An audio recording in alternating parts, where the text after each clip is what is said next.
Eh bien, bonjour à vous toutes et à vous tous et tous ceux qui nous rejoindront très bientôt. Bienvenue à ce nouveau rendez-vous de Proche Orientation qui s'inscrit dans le cadre du Printemps de l'orientation et qui portera aujourd'hui sur le thème des métiers et des secteurs d'activité en tension dans la Somme. Je suis Ingrid Solaire, je suis référente territoriale de Proche Orientation pour le département de la Somme. Et je suis accompagnée d'Andrea Rocha, qui est donc ma collègue chargée de mission Proche Orientation. Bonjour à tous et bienvenue à cette table ronde. Et donc, je vais pouvoir relayer toutes vos questions sur le chat à nos intervenants. Voilà, vous qui nous rejoignez, je vous invite à couper micro, vidéo et poser vos questions dans le chat. Tout d'abord, avant de commencer, qu'est-ce que c'est que Proche Orientation?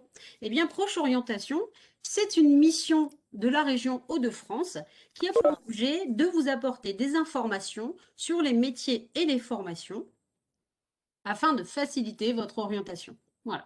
L'objectif, c'est aussi de favoriser les rencontres entre les jeunes et les professionnels du monde de l'entreprise, afin d'apporter un réseau à ceux qui n'en ont pas. Et aujourd'hui, ce rendez-vous Proche Orientation, de quoi s'agit-il? C'est une rencontre en ligne, en direct ou en replay, avec des professionnels. C'est ça les rendez-vous Proche Orientation. Vous rencontrez des ambassadeurs, des ambassadrices de leur métier qui vous présentent leur travail, leur quotidien et qui répondent en direct à vos questions grâce au chat. Alors, n'hésitez pas, si dès maintenant vous avez des questions, vous pouvez d'ores et déjà les mettre dans ce chat. Aujourd'hui, nous avons le plaisir et la chance d'accueillir 7 intervenants ce soir. Nous avons avec nous un ambassadeur de son métier, c'est Monsieur Bernard Gaudin, ancien agriculteur qui est administrateur de l'ASA, l'Association des salariés agricoles de la Somme. Bonjour Monsieur Gaudin. Son intervention sera complétée par Monsieur Frédéric Watine, qui est directeur de l'Institut Genet, c'est de l'enseignement agricole. Ensuite, nous accueillerons... Oui, bonsoir. Nous accueillerons également Cléo Brun, qui est chargée d'antenne régionale Hauts-de-France de l'ANAF, l'Association nationale des apprentis de France, pour nous parler de l'apprentissage. Nous aurons avec nous également Madame Hélène Decroix, qui est directrice du CIO, le Centre d'information et d'orientation de Péronne, et qui est venue accompagnée de Johanna Mallet, qui est psychologue de l'éducation nationale au CIO Amiens Sud. Nous avons également avec nous une représentante de l'enseignement supérieur. Oups, et là, j'ai été trop vite.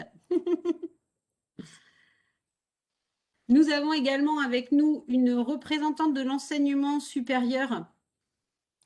Hop, Madame Évrard, qui est vice-présidente de l'Université de Picardie-Jules Verne, qui est en charge du pilotage de la qualité des formations et de l'orientation. Bonjour à tous. Bienvenue. Et nous aurons enfin, en clôture de ces échanges, nous accueillerons Madame Manoëlle Martin, qui est vice-présidente du Conseil régional des Hauts-de-France, qui est en charge des lycées et de l'orientation. Et elle nous rejoindra pour ses conclusions. Voilà. Donc, tous nos intervenants vont intervenir à tour de rôle durant cette table ronde et ils pourront, vous l'avez compris, répondre à vos questions. N'hésitez pas à les poser au fur et à mesure dans le chat. Donc, nous allons donc aujourd'hui vous présenter des métiers et des secteurs d'activité qui sont en tension dans la Somme. Nous vous parlerons également des chantiers et des projets à venir qui sont en cours dans notre département. Et on discutera tout au long de cette table ronde avec nos intervenants pour qu'ils partagent leur expertise avec vous. Donc, avant d'en dire davantage sur ces secteurs, revenons peut-être sur ces mots-clés pour être tous au clair sur ce qu'on va se dire. Qu'est-ce que ça veut dire en tension?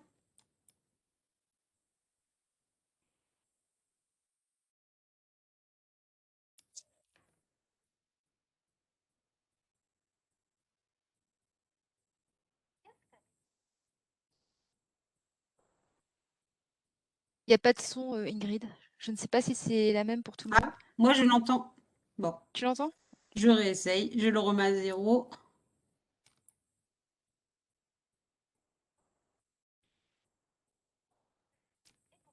Non, toujours pas de son. Pour Toujours pas de mentionner son. bêtement, il n'y a pas de son. Est-ce que tu as sélectionné le son de l'écran, tu sais? Tout à fait. Oui, pourtant, ouais. Oui, oui, tout à fait. Alors, je n'ai pas l'explication. Non, moi, il me dit que c'est OK le son. Eh bien, c'est pas grave, je propose, Alexandra, si elle en est d'accord, en quelques mots, de pouvoir, surprise Alexandra, de Mais qui est pouvoir, Alexandra? Je ne connais pas cette personne, parce que je Alexandra, pardon, m'appelle Andrea. à Andrea de pouvoir commenter cette vidéo pour nous expliquer ce que ça veut dire en tension. Est-ce que tu en es C'est ça, d'accord? tout à fait. Un métier en tension, c'est donc un métier qui peine à recruter, suite à un départ massif à la retraite, par exemple, hein. Ça peut être il y a plusieurs causes possibles. Et du coup, pourquoi? Il y a 2 raisons à cela. Il y a d'une part des candidats qui sont pas assez qualifiés pour exécuter les tâches demandées pour exercer le métier, donc qui ne peuvent pas être recrutés. Et d'autre part, un métier qui peine à susciter des vocations parce que, les gens ont beaucoup d'idées reçues sur ce métier, sur la pénibilité par exemple, ou sur d'autres idées reçues qui ne donnent pas envie d'exercer ce métier. Et donc tout l'intérêt pour ces entreprises, pour ces métiers, c'est de pouvoir, faire de l'information pour mieux faire connaître la réalité, de ces activités professionnelles et ainsi d'attirer de nouveaux publics.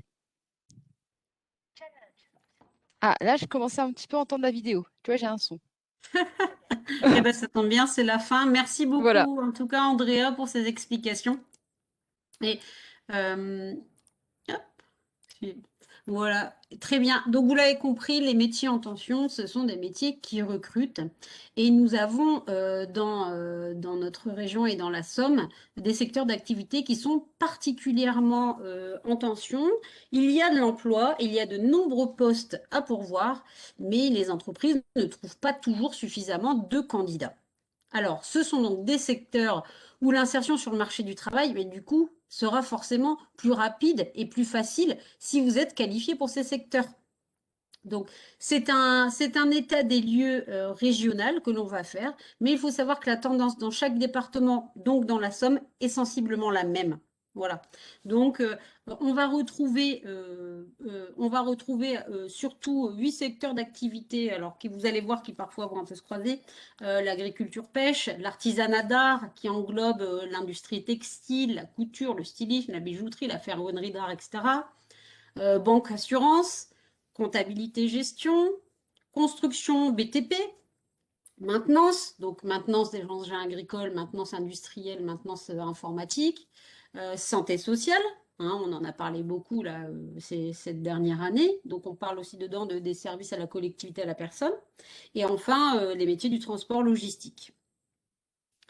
Voilà, pour démarrer, je vous propose qu'on commence par le tout premier secteur d'activité, hop, qui est le secteur d'activité dans lequel il y a énormément d'offres d'emploi, c'est celui de l'agriculture et de la pêche.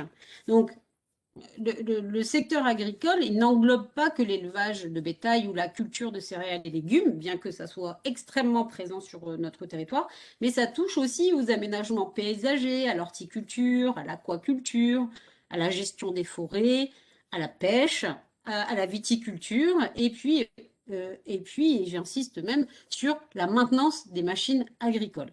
Voilà. Aujourd'hui, l'agriculture a connu beaucoup d'évolutions importantes, hein, avec aujourd'hui une agriculture qui est même connectée. On utilise des drones, on utilise des GPS, des ordinateurs pour optimiser les cultures et les productions. Et du coup, les métiers ont beaucoup évolué. Donc, les métiers qui sont le plus recherchés sont les métiers donc, des salariés agricoles, particulièrement des éleveurs.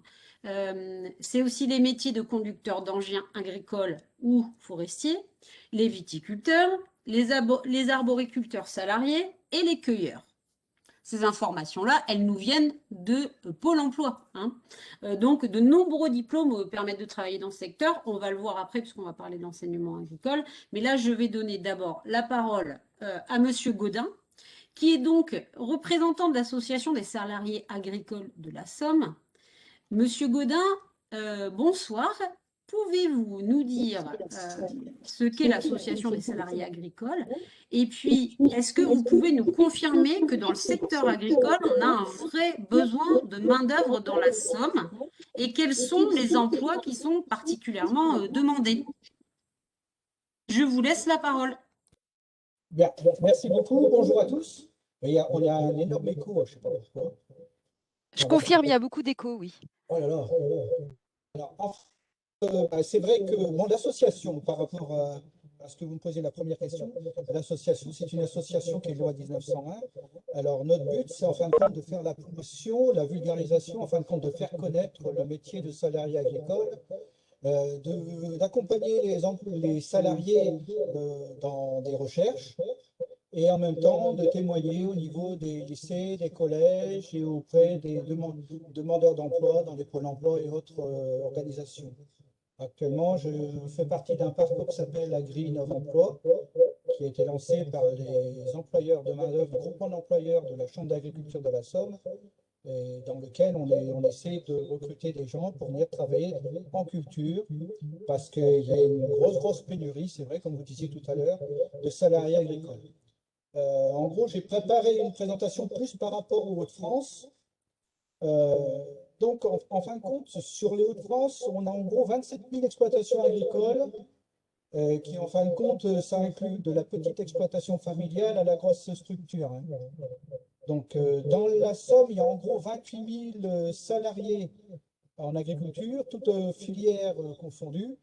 Alors, le souci, c'est, comme vous disiez tout à l'heure, c'est que pour ces salariés, il y a une grande partie qui sont sur l'âge de prendre la retraite et il n'y a personne pour les remplacer. Alors, et ceci étant dit, pour tous les métiers qui gravitent autour de l'agriculture, c'est-à-dire dans tout le parc agricole, les coopératives, les conserveries, il y a la même situation. Hein. Alors, l'agriculture a besoin de salariés actuellement. Hein. Le monde agricole a énormément évolué depuis de nombreuses années, mais le problème, c'est que le regard de la société n'a fait que cette évolution n'a pas été perçue. Tous les métiers de l'agriculture ne sont pas reconnus, ils sont très méconnus en fin de compte. Hein. Alors les gens, comme je disais, les gens pensent que travailler en culture, ça consiste uniquement à travailler dans une ferme ou dans des champs. Comme dans bon nombre de métiers, en fin de compte, c'est une grande partie de passion et de se sentir à sa place. Pour ce qui est du parcours, en fin de compte, dans le métier de l'agriculture, ça peut aller du CAP ou des études supérieures, suivant l'objectif des gens qui veulent y travailler, en fin de compte. Sur les Hauts-de-France, on a en gros 80 structures, en fin de compte, qui forment des élèves pour travailler dans les métiers de l'agriculture. Dans les métiers d'agriculture, en gros, il y a une vingtaine de filières. Alors, suivant que vous êtes manuel, que vous aimez la relation avec d'autres personnes, la recherche, vous trouverez en fin de compte une filière qui va vous convenir. Parce que, en fin de compte, pour le machinisme, les nouvelles technologies, même les recherches en laboratoire ou dans le tourisme, ça fait partie des branches agricoles.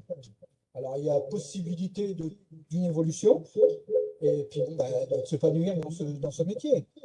Alors, dans le salarié agricole, on trouve ça va du saisonnier, CDD via le CDI.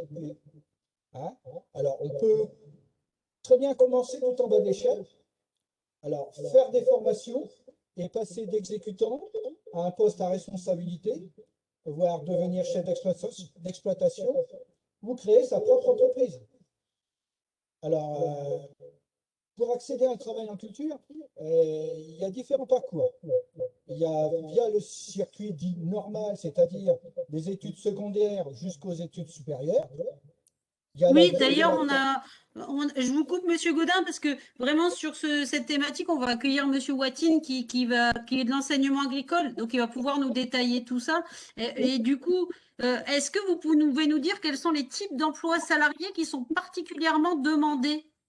Les types d'emplois, c'est autant chauffeur, mécanicien, des gens aussi beaucoup. Il y a beaucoup actuellement, il y a beaucoup de cultures de plein champ. qui demandent énormément de main-d'œuvre. Bon, les équipements ont énormément évolué pour la culture de plein champ. Et ceci, bon, bah, il y a aussi ce on entend parler le bio, qui a beaucoup de main-d'œuvre, qui emploie énormément de main-d'œuvre. Et actuellement, il n'y a plus, en fin de compte, de salariat à ce niveau-là, quoi. Alors, le problème, c'est que c'est vrai que les gens ont du mal à venir travailler en culture parce qu'il y a une très, très mauvaise image. Et on n'arrive pas à casser cette image du salarié agricole avec le béret et puis sa cigarette sur le côté des lèvres, quoi. Ah oui, alors justement, dites-nous pourquoi c'est intéressant de venir travailler dans l'agriculture. Alors je retiens bien que il y a de la place pour tous les niveaux de qualification, qu'il y a plein de secteurs différents, donc on peut trouver des secteurs qui nous intéressent plus. Et puis il y a aussi des possibilités d'évolution en termes de métier et de responsabilité. Et sinon, qu'est-ce qui vous tient à cœur, vous, dans votre métier? Qu'est-ce qui vous a Ben, moi, motivé pour le faire? c'est-à-dire d'être au contact avec, bon, d'être au contact de la nature, on vit au rythme des saisons. Bon, c'est sûr, il y a de bons moments, mais il y a de bons moments, il y a des mauvais moments, il y a des moments où on a froid ou autre. Mais c'est vrai que les conditions de travail font que une personne qui est à la chaîne fait toujours la même chose.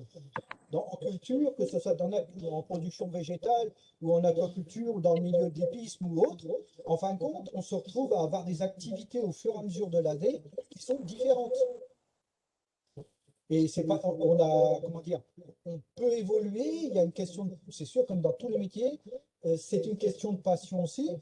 Il faut vouloir évoluer, ça peut faire plein de découvertes. En plus de ça, les métiers de salariat agricole ouvrent plein de portes dans le sens où vous travaillez non seulement en culture, mais vous faites de la maçonnerie, vous faites de la plomberie. Il y a des formations qui, en fin de compte, permettent d'évoluer via des formations vers le livret de formation. Après, Très oui, bien. c'est sûr. Merci beaucoup, Monsieur Gaudin. On l'a compris, c'est un métier de passion et c'est un métier qui est diversifié. On ne fait jamais les mêmes choses dans la journée, dans la semaine et même dans sa vie professionnelle, puisque vous l'avez dit, Monsieur Gaudin, on peut beaucoup évoluer et on le voit à divers niveaux de responsabilité. Maintenant, je vais questionner Monsieur Watine, qui est directeur de l'Institut Genet, donc de l'enseignement agricole. Monsieur Watine, pour travailler dans l'agriculture, faut-il toujours systématiquement avoir une formation? Et est-ce qu'on a une recherche de formation, de niveau de formation varié? Voilà. Qu'est-ce qu'on trouve dans l'enseignement agricole? Alors, je crois que vous l'avez un petit peu exprimé tout à l'heure. D'abord, bonjour à toutes et à tous. Donc, je ne suis pas directeur de l'Institut de Genève, mais directeur du CFA porté par l'Institut de Genève, hein, pour préciser mes fonctions, parce que j'ai un directeur de l'Institut au-dessus de moi. Voilà, donc, s'agissant un petit peu de la question de la formation dans le domaine agricole, en effet, ça devient vraiment de plus en plus incontournable dans la mesure où, comme vous l'avez exprimé, l'agriculture revêt des métiers qui sont de plus en plus expérimentés, faisant appel à de plus en plus d'innovation. Et de ce fait-là, le parcours de formation devient de plus en plus incontournable. Néanmoins, avec la profession agricole, ce qui vient d'être partagé, l'ensemble des établissements d'enseignement agricole travaillent aussi à la formation je veux dire, d'adultes qui accèdent directement à l'emploi sans formation, mais pour lequel un accompagnement est nécessaire pour vraiment rentrer dans les métiers sur lesquels ils sont attendus. Donc, au niveau de l'enseignement agricole, euh, en fait, on a la capacité de former vraiment des jeunes et des moins jeunes sur tous les niveaux de qualification. Et c'est ça qui est vraiment intéressant, c'est que, et notamment en Hauts-de-France, on peut travailler sur de l'entrée en CAP, post troisième, indirectement, ou en bac pro, sur des formations sur les différents secteurs de production et également sur les secteurs de l'amont et de l'aval qui vont sur le machinisme, vous l'avez très bien exprimé, la transformation alimentaire, mais également en post-bac sur des formations plutôt de cadre, où là, on va travailler sur du BTS, du bac plus 3, du bac plus 4, et même, on a la chance en Hauts-de-France d'avoir deux écoles d'ingénieurs en agriculture, avec une Lassalle Beauvais et l'ISA de Lille, qui, eux, contribuent aussi à la formation de cadres supérieurs au niveau de l'agriculture, et notamment à destination des organisations professionnelles agricoles. Donc, quand on regarde au niveau des exploitations agricoles, hein, pour faire le complément de l'intervention précédente, on a un petit peu deux schémas de formation qui se dessinent en discussion avec la profession. Par rapport au premier niveau de qualification, qui sont justement des salariés qui vont intervenir dans la production ou dans les ateliers d'élevage, bien souvent, sur les premiers niveaux de qualification, il est intéressant d'avoir un parcours qui comprend un CAP ou un bac pro ou un CAP plus un brevet professionnel qui permet d'avoir 3 à 4 ans de parcours de formation, notamment pour les jeunes, qui vient vraiment développer un niveau de compétence attendu par les exploitations agricoles pour vraiment rentrer dans la technicité métier et aussi de ce fait-là d'avoir une véritable autonomie dans les travaux. Hein, parce que c'est bien souvent ça qui est confié aux salariés, c'est de l'autonomie, de la prise de responsabilité. Et de ce fait-là, le parcours de formation en 3 à 4 ans est vraiment un parcours qui permet de s'insérer vraiment très facilement dans les exploitations agricoles. La preuve étant, c'est que dans nos établissements, à la sortie de ce parcours d'un CAP, voire plus, eh bien, on atteint très régulièrement pratiquement 100% d'insertion professionnelle. Donc, ça montre bien l'attention du métier. C'est que nos jeunes sont insérés directement derrière dans les entreprises. Donc, ça, c'est vraiment sur les premiers niveaux de qualification. Et bien sûr, après, il y a les postes de cadre en exploitation agricole, donc chef de culture, responsable d'atelier de production animale, voire chef d'entreprise agricole, où là, idéalement, voilà, on cherche du bac plus 2, mais même maintenant, du bac plus 3, bac plus 4, bac plus 5, parce que c'est devenu de plus en plus exigeant en termes de stratégie d'entreprise. C'est vrai que l'agriculture aujourd'hui doit arriver à répondre à de nombreux enjeux, à la fois bien sûr son équilibre économique, mais il y a les enjeux environnementaux, la qualité des produits. C'est autant de problématiques que les exploitations agricoles travaillent aujourd'hui et qui demandent de ce fait-là des formations de bon niveau. Mais aujourd'hui, nos centres de formation dans l'enseignement agricole vraiment contribuent à cette montée en compétences des personnes qui souhaitent s'insérer. Et là encore, on voit aussi des taux d'insertion qui sont remarquables à la sortie des formations de type BTS, licence professionnelle, titre professionnel, Bac plus 3, Bac plus 4. Nous, par exemple, sur le CFA dont j'ai la responsabilité, on a une formation qu'on a ouverte l'année dernière qui s'appelle AgriCadre, donc qui porte bien son nom, qui est une formation de cadre en agriculture. Et bien là, on voit l'engagement des entreprises à la formation également de cadres aujourd'hui dans le cadre de l'alternance. Donc ça montre bien qu'on arrive, par la diversité de nos diplômes, à répondre non seulement au profil des différents jeunes ou adultes quand ils arrivent en formation. Donc la première question de ce fait-là qui est posée, c'est d'abord la motivation pour le métier, hein, et l'envie d'y aller. Et après, on adapte le parcours de formation à chaque personne, hein, et à son projet. Et c'est ça qui est intéressant par la diversité des diplômes que l'on propose. On a vraiment le moyen dans nos établissements d'accompagner chaque projet dans le domaine de l'agriculture, que ce soit de l'amont ou l'aval. Bon, voilà.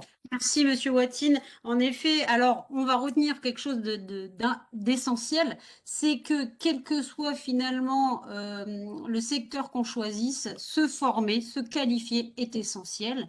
Et vous le voyez également dans le domaine de l'agriculture.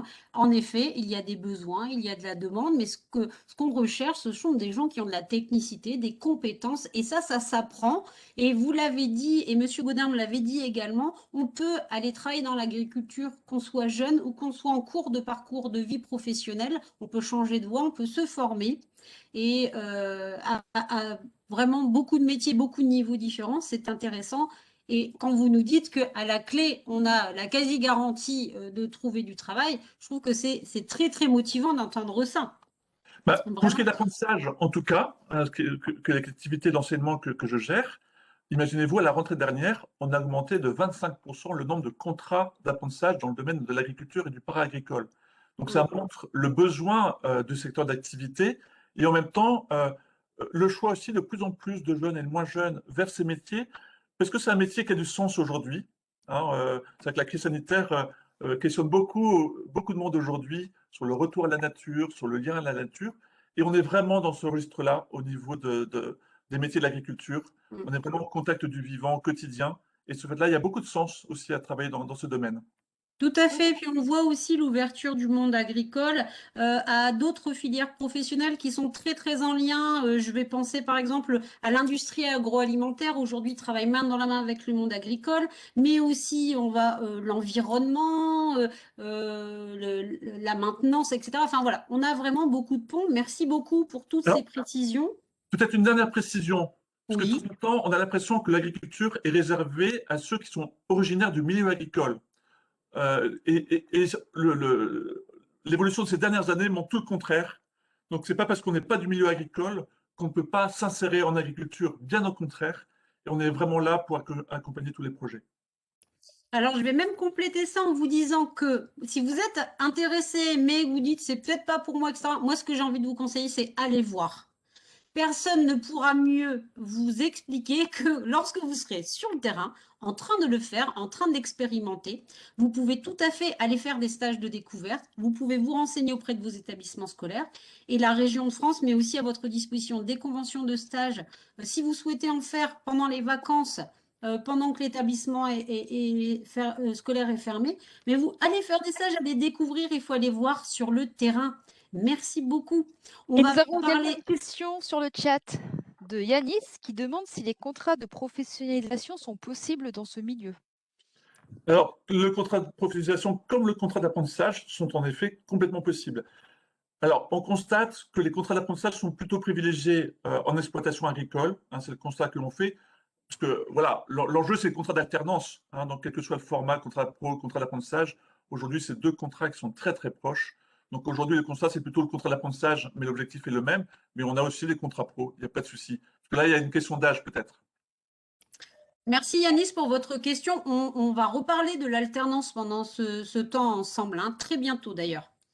On va continuer sur les différents secteurs d'activité qui sont en tension dans la Somme et en Hauts-de-France. Et celui suivant, c'est celui de l'artisanat d'art.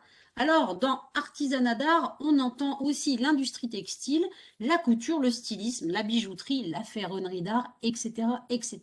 Parce qu'il y a beaucoup de métiers. Il y a tellement de métiers que, pour tout vous dire, il en existe 281 qui sont répertoriés dans 16 domaines d'activité.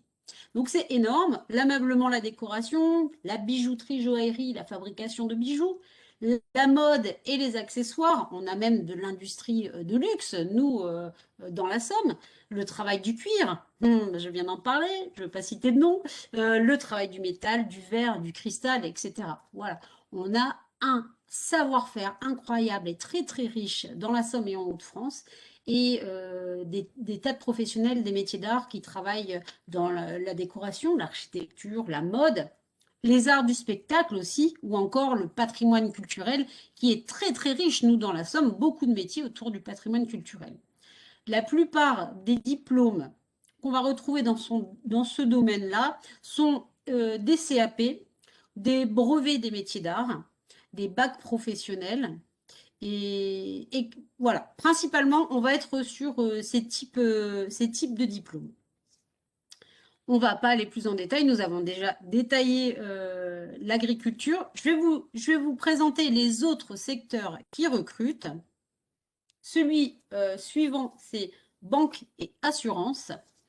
Alors, n'hésitez pas à poser vos questions hein, dans le chat. Si vous en avez, on essaiera d'y répondre au fur et à mesure. Ce secteur, banque-assurance, il emploie surtout des chargés de clientèle et des conseillers en ligne. C'est là qu'on va retrouver le plus d'emplois. Mais il emploie aussi des techniciens pour traiter toutes les opérations bancaires qu'on fait sur Internet ou en bourse. Et dans l'assurance, il emploie des chefs de produits marketing et aussi des actuaires pour créer des nouveaux contrats et fixer des tarifs. On recherche aujourd'hui surtout des commerciaux pour vendre les contrats d'assurance à la population qui en a besoin, qui a besoin de se protéger contre les accidents de la vie, par exemple. On recherche des commerciaux pour vendre des services bancaires aux gens qui ont besoin, par exemple, d'ouvrir un compte à la banque.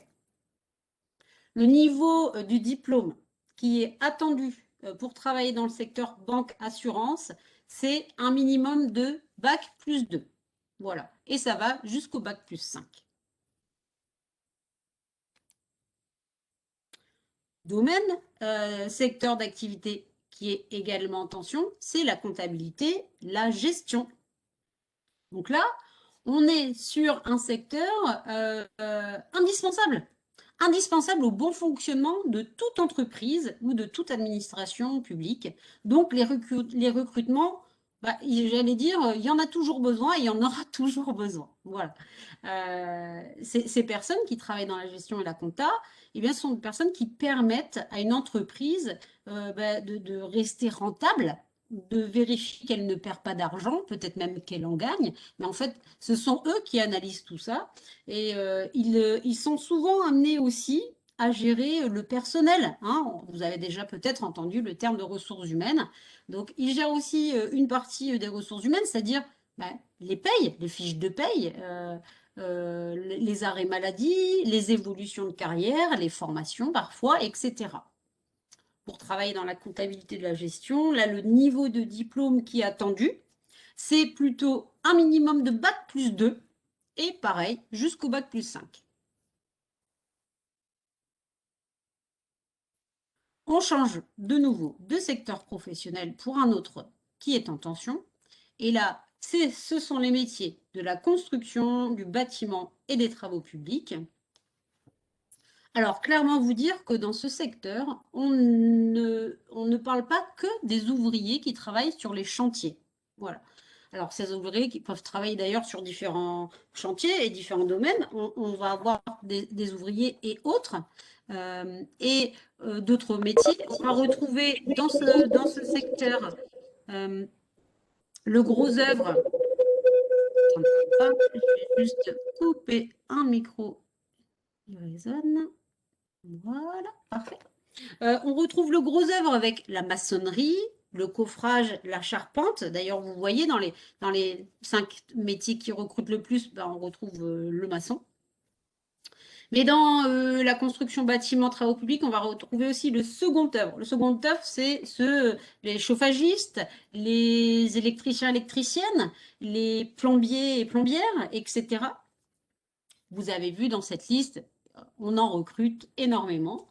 Donc ce secteur, il inclut d'autres métiers que le métier d'ouvrier du bâtiment. Il inclut aussi des chargés d'affaires, des ingénieurs d'études et des techniciens qui dimensionnent les ouvrages, réalisent les plans détaillés, définissent les méthodes de construction et qui chiffrent le coût de ces travaux.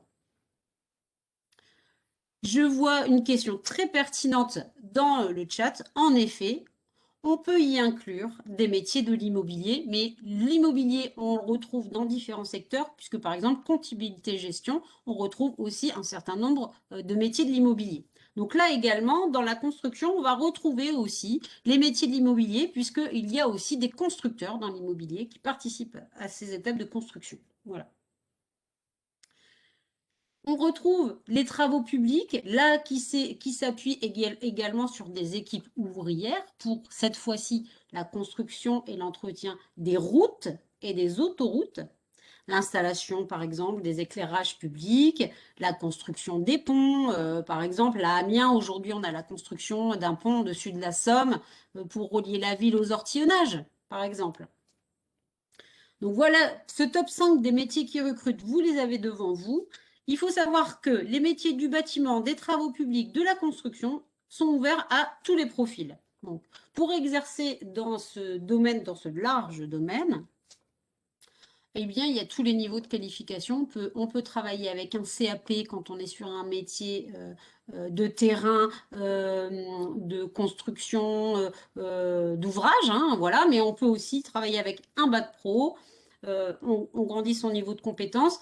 Il y a des formations en BTS et puis évidemment un BUT. Et on peut aller même jusqu'à des diplômes d'ingénieur. Voilà. Donc, une grande variété des diplômes, puisqu'on l'a dit, dedans, on va aussi retrouver des métiers de l'immobilier. Donc, il y a aussi d'autres, il y a plein de façons d'arriver dans ces métiers de la construction, finalement.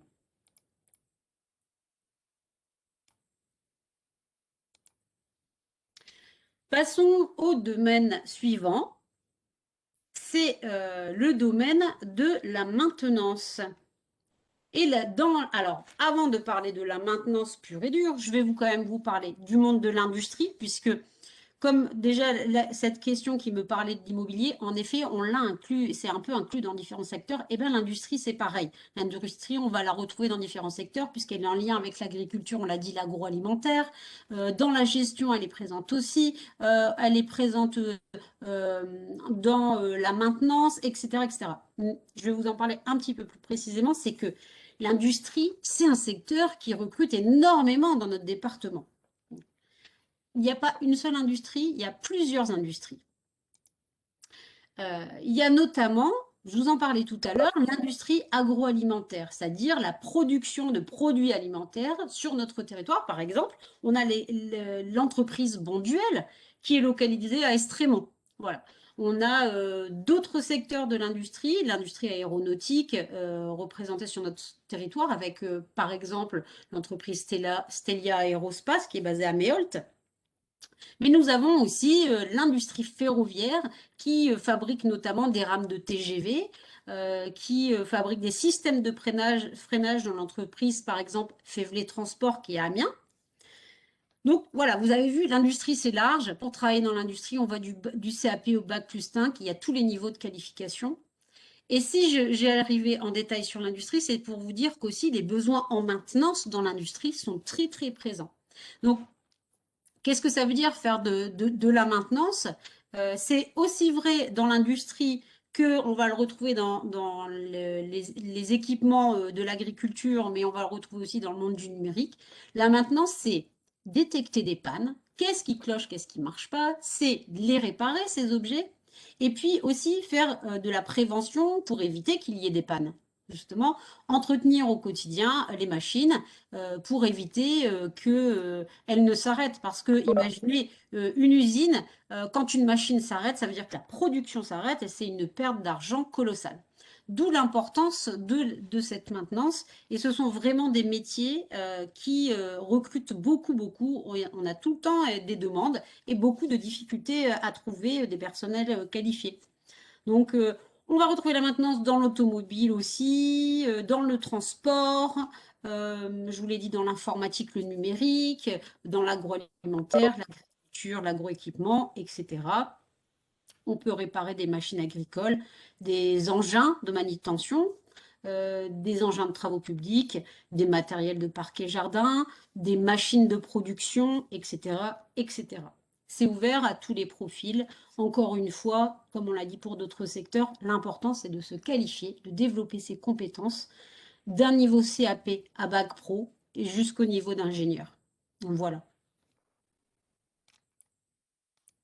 Le secteur suivant qui est en tension dans la Somme et en Hauts-de-France, c'est le secteur santé sociale. Dans ce secteur, j'inclus aussi les services à la collectivité et à la personne. Voilà, ce secteur-là, il est connu. Normalement, tout le monde a déjà une petite représentation de quoi on parle. Il comprend les métiers du médical, le médecin, le chirurgien, l'infirmier, la chirurgienne, l'ophtalmologiste, mais aussi le paramédical. Paramédical, on va retrouver aussi les psychologues, les kinés, les orthophonistes, etc., etc. Mais on va retrouver aussi les métiers du social. Alors, vous avez vu déjà devant vous les 5 métiers qui recrutent. On est déjà sur du personnel médical, paramédical. Voilà, ça recrute, on en a toujours besoin. Comme le disait tout à l'heure Monsieur Gaudin, pour le secteur agricole, on est face à la même chose. C'est des départs à la retraite. Donc, on a besoin de nouvelles main-d'œuvre dans ce secteur. Dans les métiers du social, on va retrouver des demandes sur le métier d'éducateur spécialisé, d'assistant social, de conseiller ou conseillère en économie sociale et familiale, par exemple. Donc, il faut savoir que c'est un secteur où l'emploi il est stable. Ça veut dire quoi? Ça veut dire que 90% des salariés sont en CDI. Voilà. Et évidemment, vous avez raison, le médico-social, ça fait partie aussi de ce secteur santé sociale. Voilà, on en a beaucoup entendu parler avec cette dernière année particulière. Ce sont des métiers qui sont également des métiers souvent passion. et dans lesquels on trouve beaucoup de reconnaissance. Le prochain secteur d'activité que je vous propose de découvrir, c'est le transport et la logistique, qui nous aussi, dans la Somme, a une place prépondérante. Le transport, il peut être aérien, donc les avions, maritimes, les cargos, mais aussi sur les canaux, donc ça veut dire fluvial. Il peut être un transport ferroviaire par le train, routier par camion poids lourd. On peut transporter des marchandises en France, à l'étranger. On peut transporter aussi des personnes. C'est ce que font les conducteurs de bus, les ambulanciers, les chauffeurs de taxi, etc. Ça, c'est le transport. La logistique, eh bien, qu'est-ce que c'est? Là, c'est l'activité d'organisation, c'est-à-dire on va conditionner, on va emballer la marchandise et on va faciliter son transport, gérer son stockage dans des entrepôts et puis la livraison d'un fournisseur au client. C'est tout ce qui se passe en coulisses, en fait, quand vous achetez une paire de baskets sur Internet et que vous faites livrer chez vous. Voilà.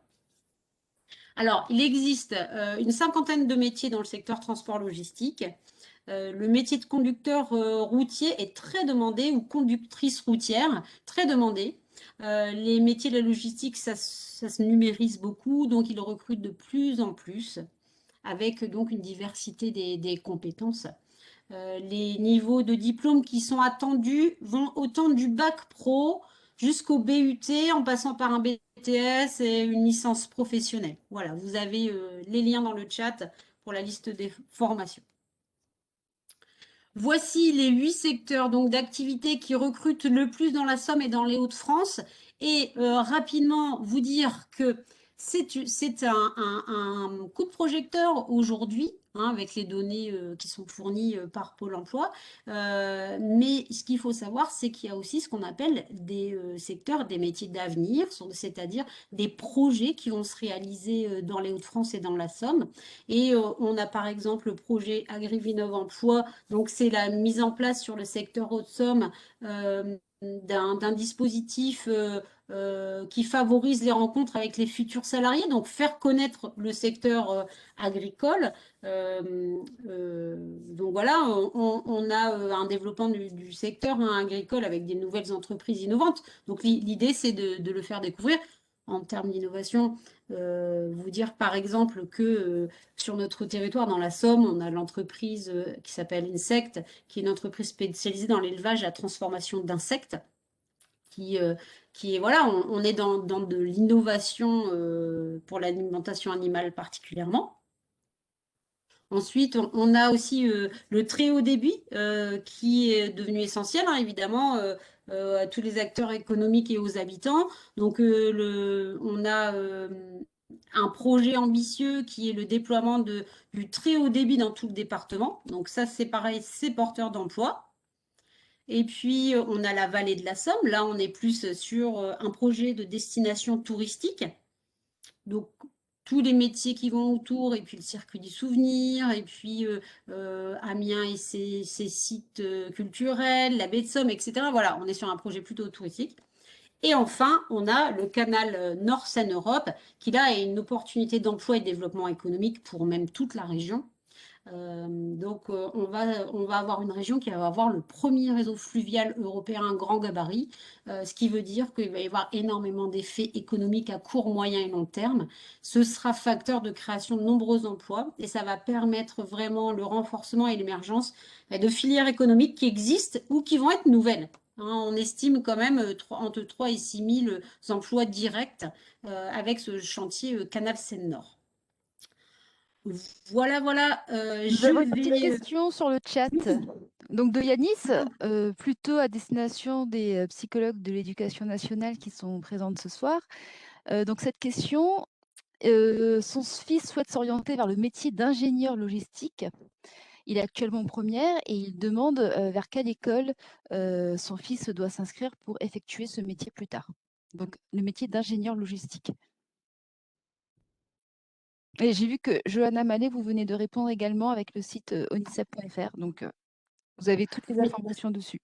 Oui, voilà, je viens de partager la page qui traite justement de ce métier, sur lequel, sur cette page, en fait, on va retrouver toutes les informations qui se posent là par rapport à la question de Yanis.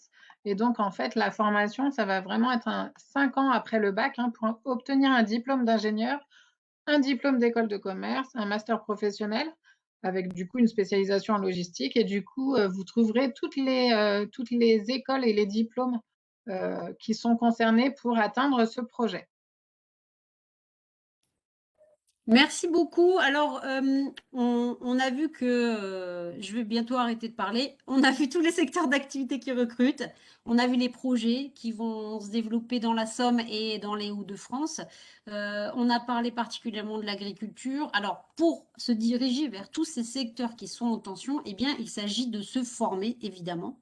Et il existe plusieurs moyens de se former dans les filières d'études qui sont porteuses d'emploi, mais pas que. Évidemment, s'il y a d'autres choses qui vous intéressent, ça ne ferme absolument pas la porte. Il y existe différentes façons de se former. On va le voir au fur et à mesure avec nos intervenants. On en a parlé pour l'agriculture. Je voudrais aussi qu'on revienne sur qu'est-ce que c'est que l'apprentissage, qu'est-ce que c'est que l'alternance. Madame Brun, qui est représentante de l'ANAF, est-ce que vous pouvez nous en parler? Oui, bonsoir, merci et merci à tous et à toutes d'être présents ce soir. Ah, je vois que le PowerPoint a un peu sauté, malheureusement pour la mise en page. Simplement, donc juste, je représente l'Association nationale des apprentis de France. On est là pour représenter, accompagner les apprentis et les futurs apprentis et développer l'apprentissage. Juste une petite précision. L'apprentissage, c'est quoi? C'est vraiment maintenant une voie d'excellence. Effectivement, en termes d'insertion du travail, comme l'a souligné Monsieur Watine tout à l'heure, c'est vraiment le moyen le plus aisé pour s'insérer dans le monde professionnel après de l'apprentissage et donc de l'alternance. L'alternance, c'est quoi? C'est faire à la fois de la formation et aller en entreprise pour se former. C'est tout secteur d'activité, donc tous ceux qui ont été évoqués avant, eh bien, ils sont bien présents, ils sont bien possibles, en apprentissage. Et je voulais surtout souligner le fait que les formations en alternance sont gratuites. Donc ça, c'est un élément important pour les familles. C'est gratuit quand vous allez amener votre enfant en apprentissage, que ce soit même pour une école d'ingénieur, comme ça a été évoqué par Yanis. La formation est gratuite, voire même le jeune est rémunéré. Donc, ça reste un plus.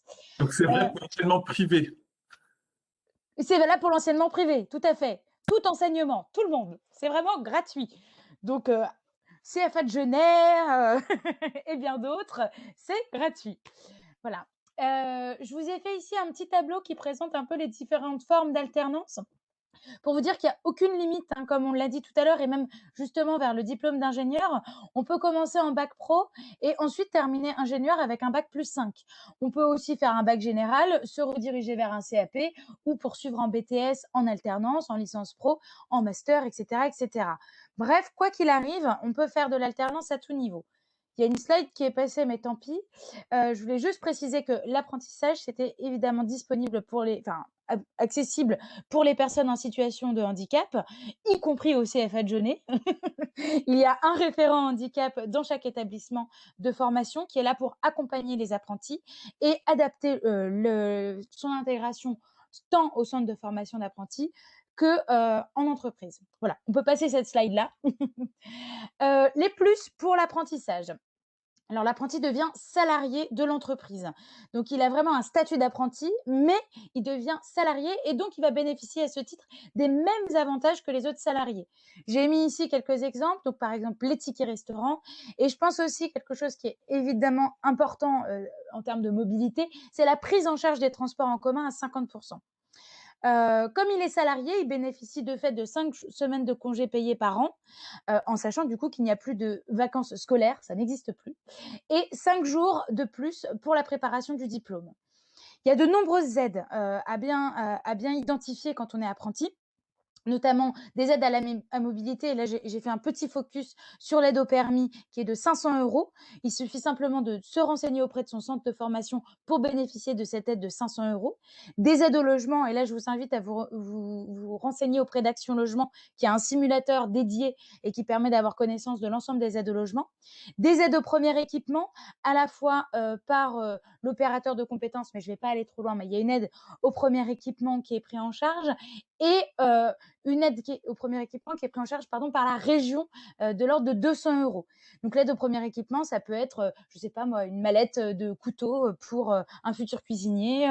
Ça peut être également même l'achat d'un ordinateur ou la mise à disposition d'un ordinateur, auquel cas il en aurait besoin pour sa formation. Il y a également donc la carte Génération HDF portée par la région, que je vous invite à aller regarder parce que vraiment ça a plein d'avantages pour les apprentis.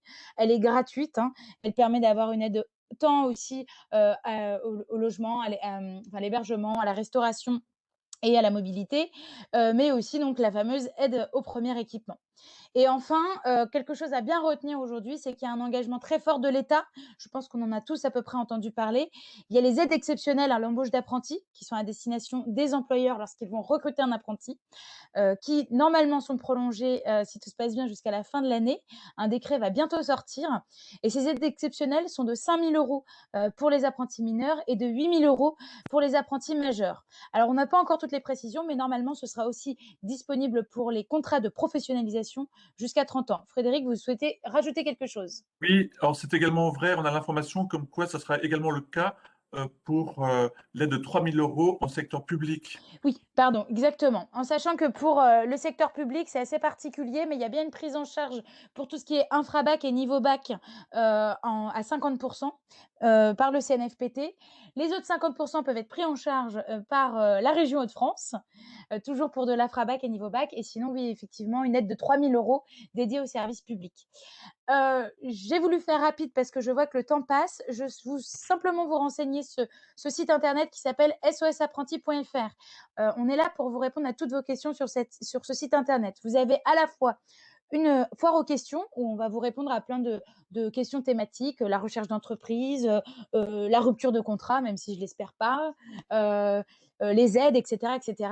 Et puis, c'est un chat en ligne donc où vous allez pouvoir poser toutes vos questions tout au long de la semaine. Alors, rassurez-vous, on ne vous répond pas le dimanche ni le samedi, on est en week-end comme tout le monde. Mais en tout cas, du lundi au vendredi, on va répondre à toutes vos questions. C'est individuel et anonyme. Donc, sosapprenti.fr, c'est vraiment un outil dont vous pouvez vous saisir, vous, en tant que parent, et évidemment pour vos enfants. On sera aussi là pour vous accompagner dans la recherche de contrats d'apprentissage. Et puis, sur toutes les questions qui tournent autour de la rémunération, du temps de travail, etc., etc. Voilà, je ne sais pas s'il y a des questions sur l'apprentissage. Ça a été très, très rapide, mais en tout cas, n'hésitez pas. Et sinon, SOS Apprenti. De toute façon, ce rendez-vous de proche orientation, il sera visible en replay et on pourra y revenir. On trouvera aussi beaucoup d'informations sur l'apprentissage comme sur le reste sur le site de procheorientation.fr. Rassurez-vous. Merci Madame Brun. On parle d'apprentissage, on parle d'alternance et vous l'avez dit pour l'agriculture et vous l'avez dit aussi Madame Brun, on va retrouver cette façon de se former aussi dans l'enseignement supérieur, ce qui me permet de faire la transition avec justement qu'en est-il des formations après le bac, pas seulement en alternance hein, évidemment, et on a la chance d'avoir avec nous Madame Sabine Évrard qui est vice-présidente de l'Université de Picardie-Jules Verne. Madame Évrard, pouvez-vous nous parler justement de ces formations post-bac qu'on trouve à l'Université de Picardie-Jules Verne? Tout à fait, avec plaisir. Bonsoir à tout le monde. Alors moi, je vais vous faire un petit paysage très rapide de l'université. Et au fil de la conversation qu'on a eue là depuis 1 heure, eh bien, il y a un certain nombre de métiers hein, dont vous avez parlé et sur lesquels nous formons. Hein. Alors, pour l'instant, je vous présente très rapidement l'université de Picardie-Jules Verne.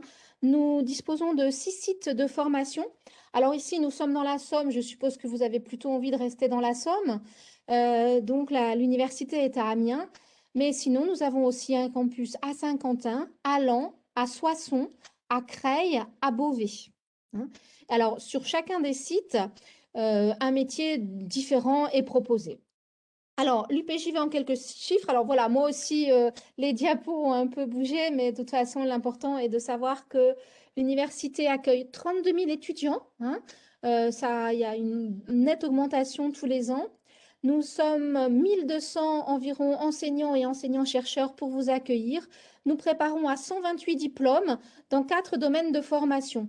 Alors, les domaines de formation qui vous intéressent plus spécifiquement et dont vous avez parlé aujourd'hui, eh bien, ça va être droit, économie, gestion, hein, puisqu'on a parlé de tout ce qui était secteur bancaire, sciences, technologies, santé, avec un certain nombre de choses autour des métiers justement de l'agriculture dont je vous reparlerai tout à l'heure.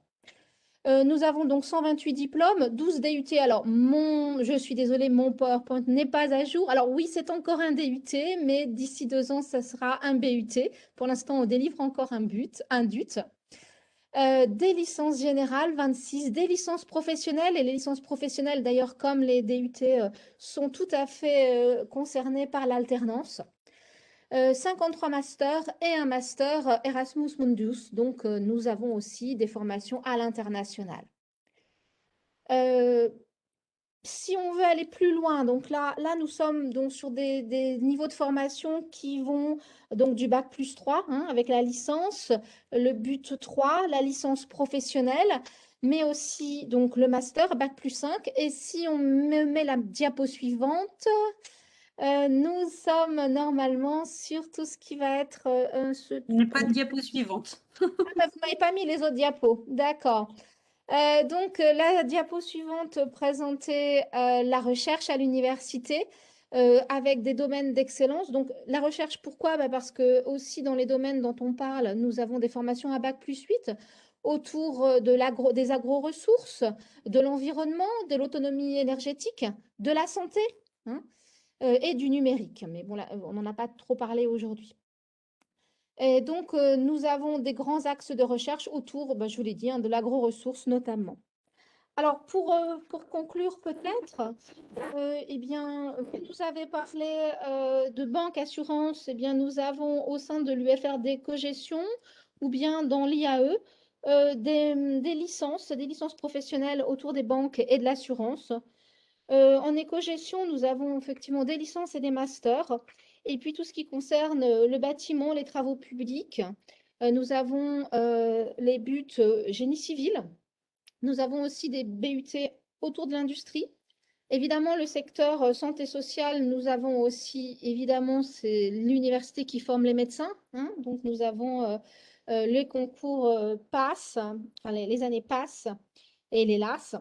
Et puis évidemment aussi transport logistique, toujours dans le cadre des BUT.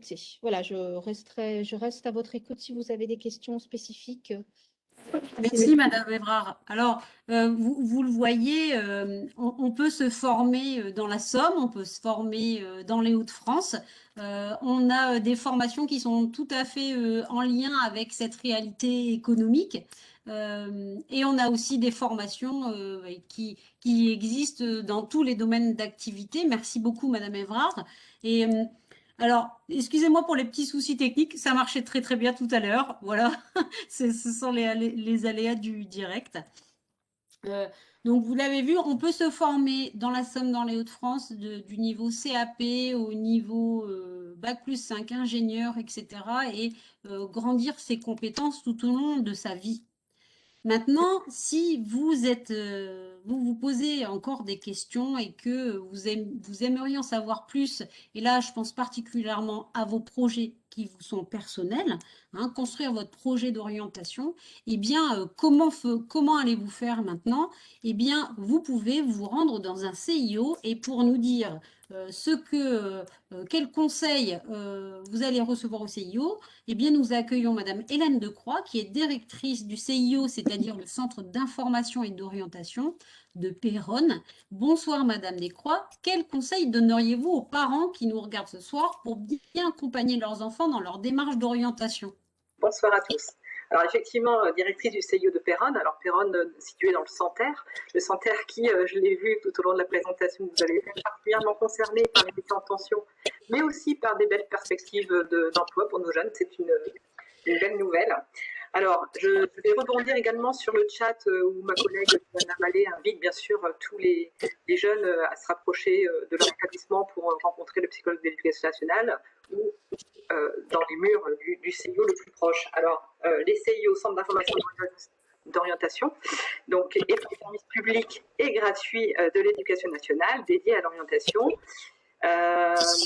Concrètement, pour le département de la Somme, on va retrouver pour l'Ouest le CIO d'Abbeville et son point d'accueil à Friville-Escarbotin. Amiens est découpé, le centre du département amiénois est découpé nord-sud. Donc pour le nord, on a le CIO d'Amiens Nord situé à Amiens et le point d'accueil à Albert. Et pour la partie sud, le CIO d'Amiens Sud basé à Amiens également. Et enfin, pour l'est du département, c'est le CIO de Péronne qui couvre ce territoire. Alors l'équipe des psychologues de l'éducation nationale,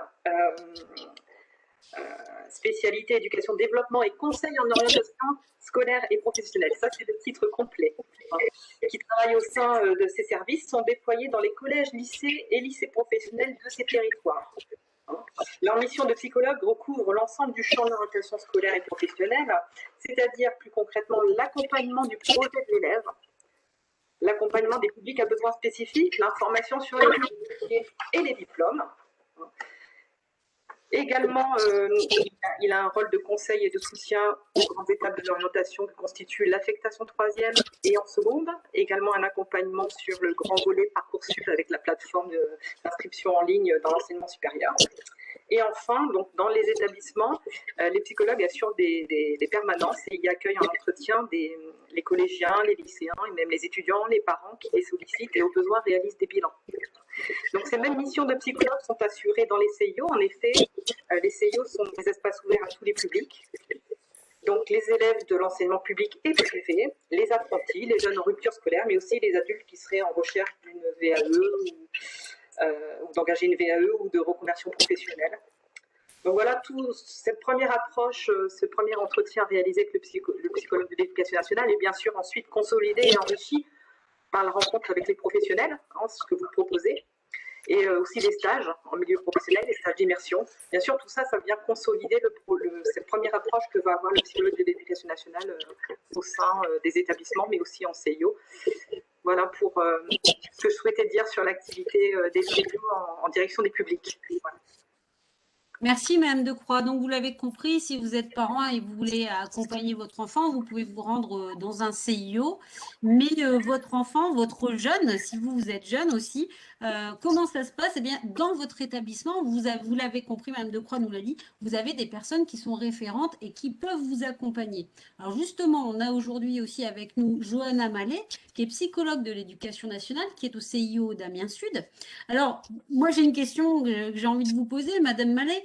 Comment on fait pour travailler son projet d'orientation quand on est collégien ou lycéen?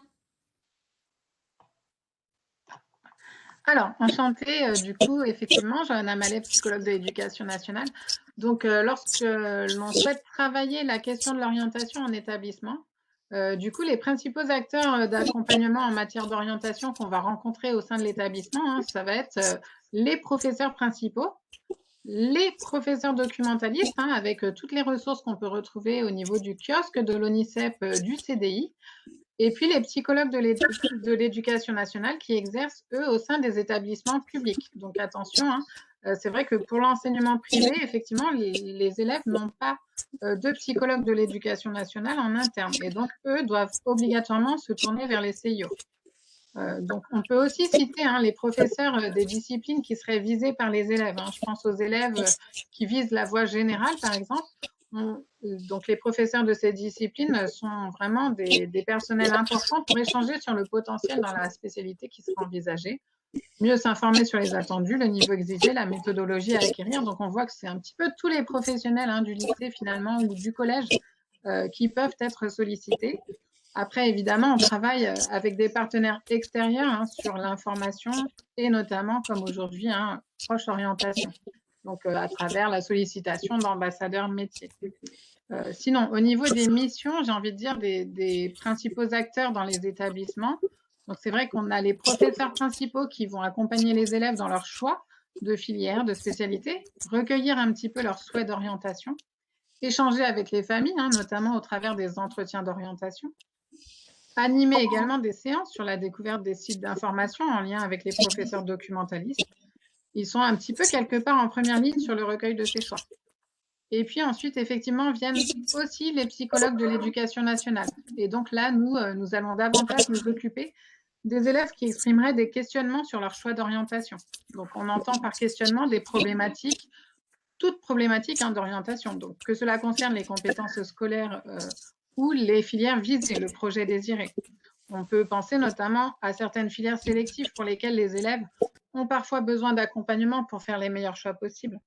On va donc ainsi prendre davantage le temps de travailler le projet au travers d'entretiens approfondis, en tentant justement de comprendre les freins, les obstacles éventuels. Nous travaillons souvent à élever le potentiel aussi, l'ambition des élèves, ça c'est important de le souligner. Pour tout cela, du coup, on mène vraiment un travail à l'aide d'outils d'évaluation, donc un travail qu'on dit armé, et donc là qui sont propres aux psychologues, tels que du coup des questionnaires d'intérêt professionnel, mais aussi des outils plus spécifiques qui peuvent évaluer la confiance en soi, l'estime de soi, le sentiment d'efficacité personnelle, la motivation scolaire. Le recours à ces outils, il est bien évidemment défini par le psychologue, je tiens à le préciser, après évaluation de la demande du jeune et parfois de sa famille. Pourquoi je le précise? Parce que c'est vrai que des fois, on a des familles qui peuvent venir au CIO pour à tout prix passer un questionnaire d'intérêt. Nous, on évalue quand même la demande, est-ce que ça a du sens ou pas? Donc voilà, je tiens à le préciser.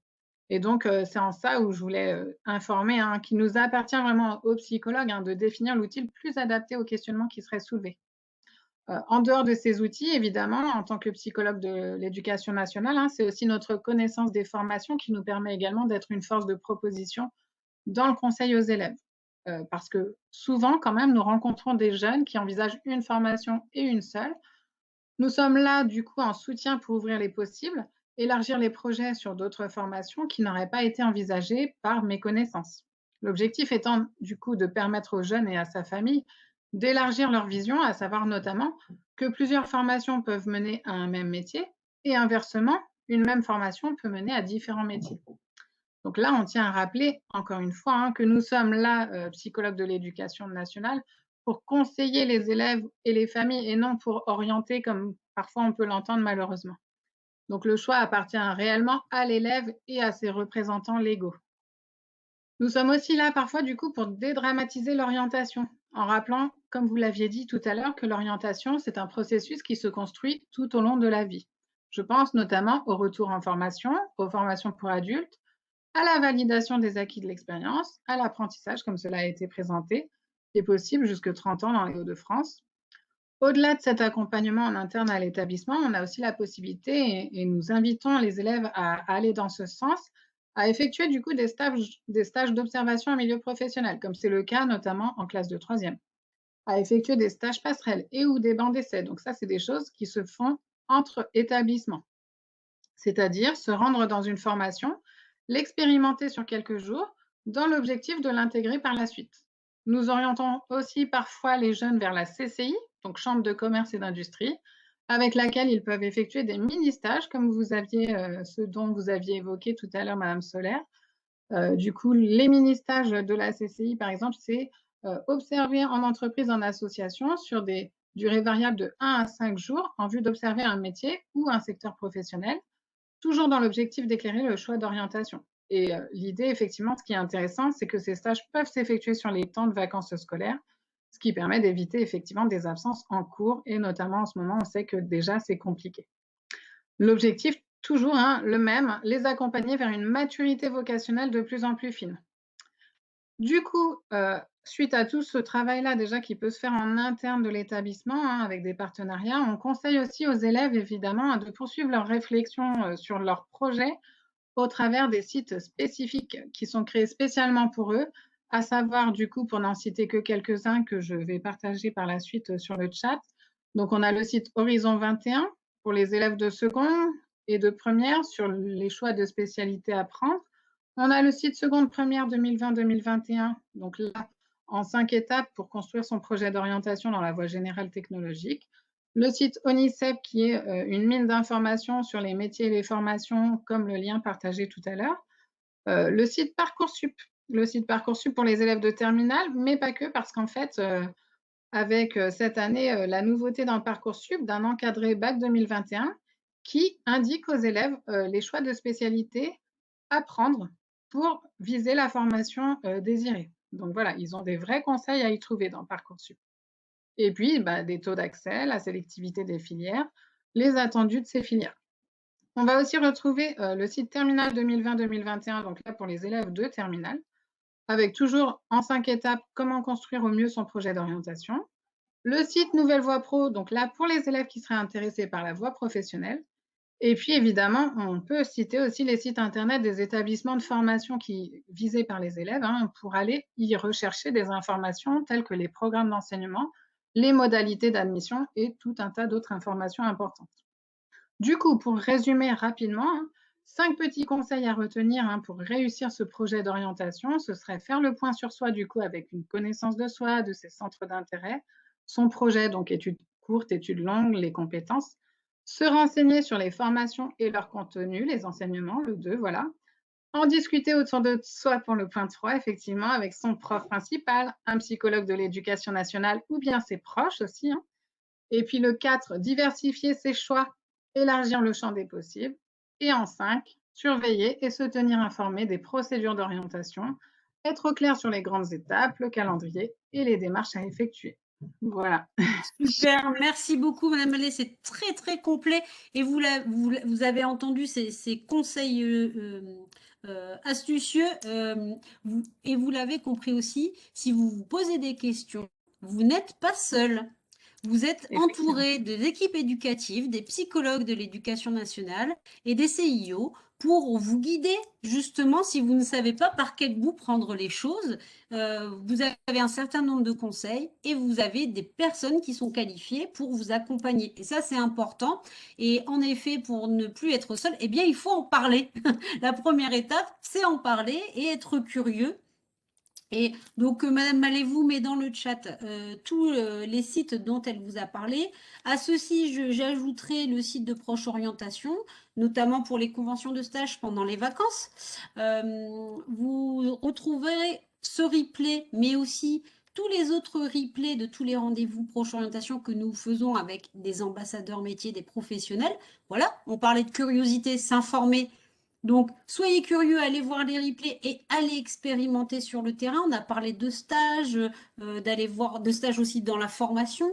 Vous avez plein de sites internet pour piocher des infos. Et surtout, prenez rendez-vous avec vos professeurs, avec votre psychologue de l'éducation nationale, avec le CIO pour ne plus être seul et pour être bien encadré, pour bien avancer sur vos projets. Merci beaucoup à tous. Le mot de clôture devait être fait par Madame Manuelle Martin, qui, vous l'avez vu dans le chat, s'est excusée, mais comme nous avons pris beaucoup de retard, elle n'a pas pu rester avec nous. Moi, je tiens vraiment à vous remercier très sincèrement déjà d'être resté jusqu'à la fin, puisque ça a duré plus longtemps que prévu. Mais malgré tout, nous n'avons pas réussi à tout dire. Si vous avez des frustrations, eh bien, tant mieux. Ça veut dire peut-être que nous avons aiguisé votre curiosité, que vous aurez envie d'aller chercher plus d'informations. Nous vous avons donné tous en tout cas les secteurs qui sont porteurs. Voilà, vous savez, il y a de l'emploi en France. Ça ne veut pas dire qu'il faut forcément aller là-dedans, mais ça donne quand même plein de perspectives et vous savez vers qui vous tournez si vous avez besoin d'être accompagné. Voilà. Eh bien, merci à tous les intervenants d'avoir pris tout ce temps ce soir.